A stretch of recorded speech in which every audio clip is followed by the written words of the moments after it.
زي الفل على اخواتي الزملكاويه الجمال اللي زمانهم رايحين في الاستاد النهارده. يا رجاله احنا واثقين رايحين للاستاد، واثقين ان انتوا اللي هتجيبوا لنا بتشجيعكم وحماسكم، انتوا اللي هتجيبوا لنا الثلاث نقط ان شاء الله لما هتشجعوا وتحمسوا فعلا اللعيبه.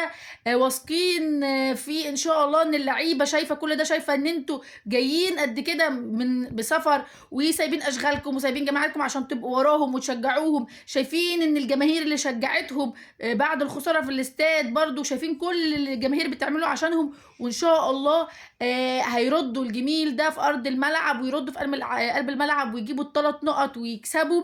يا رجاله اي حد يشوفني وهو رايح الماتش النهارده، عندك صور عندك فيديوهات عايز تنزلها اي حاجه ابعت لي واحنا ننزل ونشجع وندعم لاعبتنا.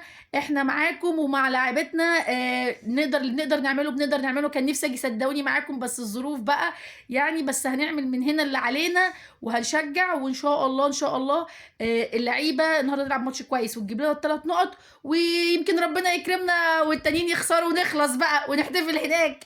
بس ان شاء الله احنا واثقين في لعيبتنا، هننزل مركزين في ماتشنا، ملناش دعوه باي حد، ملناش دعوه حتى ان اكيد الحكم بالحمله اللي معموله عليه امبارح والتخوين في شرف الراجل وفي ذمته والكلام ده اكيد هيتاثر. ما لجان جيم بقى شغاله الله ينور يعني، ماسكين في غازي وسايبين ناجي يعني ما شاء الله يعني، اللي هو البيت من ازاز ما حدش ناس بالطوب يا جدعان.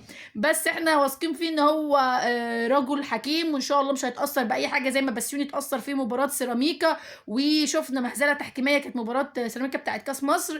وهيحكم بالعدل. احنا كزملكاويه مش عايزين ولا بقى نحاز ولا الكلام ده، احنا عايزين يحكم بالعدل باللي ربنا امره بيه وخلاص. ان شاء الله المكسب لينا النهارده وربنا يفرحنا والناس دي ترجع من الاستاد مبسوطين وفرحانين.